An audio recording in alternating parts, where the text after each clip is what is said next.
The Clinging Woman. It's 5 to midnight. And tonight, we begin our new bedtime story. It's by that famous crime writer and author of many psychological thrillers, Ruth Rendell. One of her best-known short stories, The Clinging Woman. The Clinging Woman, Part 1.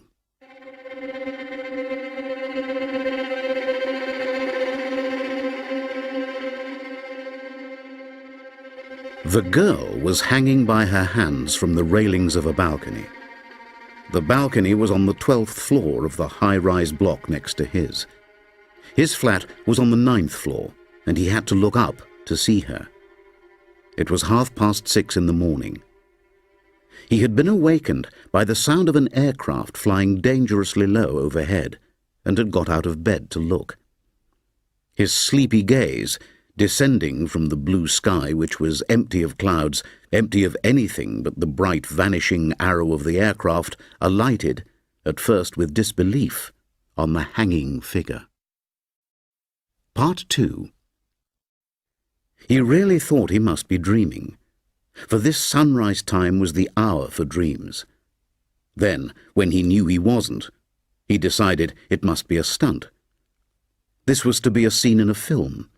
There were cameramen down there, a whole film unit, and all the correct safety precautions had been taken.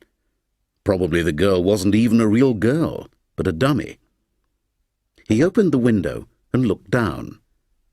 The car park, paved courts, grass spaces between the blocks, all were deserted. On the balcony rail, one of the dummy's hands moved, clutching its anchorage more tightly, more desperately. He had to believe then what was obviously happening. Unbelievable only because melodrama, though a frequent constituent of real life, always is.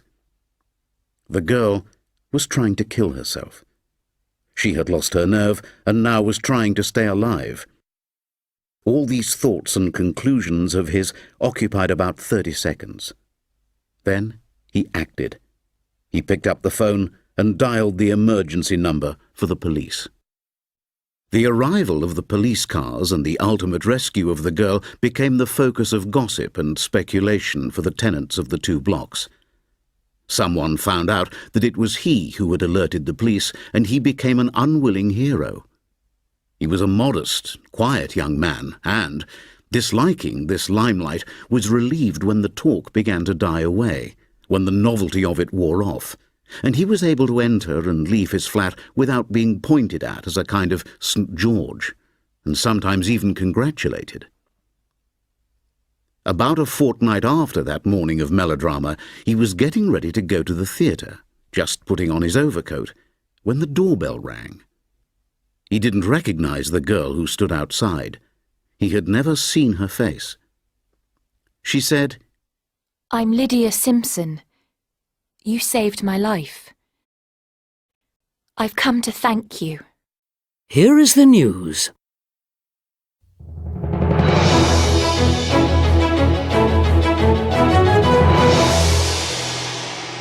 Good evening. Here is the news at 6 o'clock on Wednesday the 31st of October, read by Hugh Kernoyd.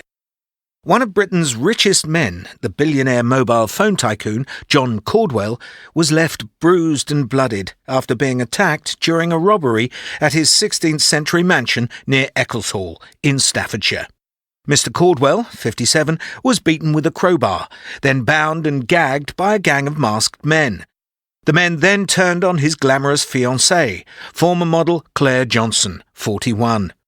Mr. Caudwell and Miss Johnson had been chatting together in the kitchen when the gang struck at 8:15 p.m. on Monday. The men, wearing balaclavas and dark clothes, stole money and jewels before escaping on foot across fields behind the house.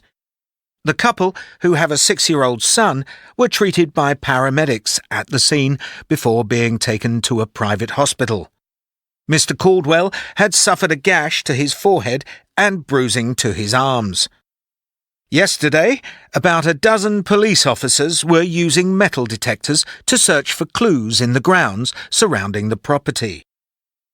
Today, a 48-year-old man was arrested in connection with the robbery.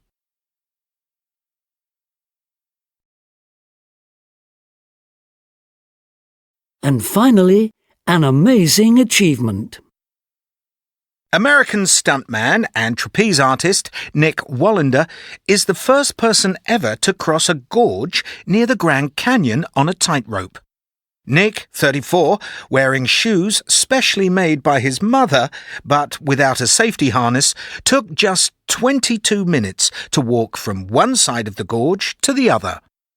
With strong winds and dust blowing into his eyes, twice he seemed to lose his balance, and he sat down, but he got up again and kept going to the end. He was greeted by cheers as he stepped safely back onto land. The walk was watched by a global television audience of several million. Daredevil Nick already holds 7 world records, including the longest walk over a waterfall, which he achieved last year when he crossed Niagara Falls.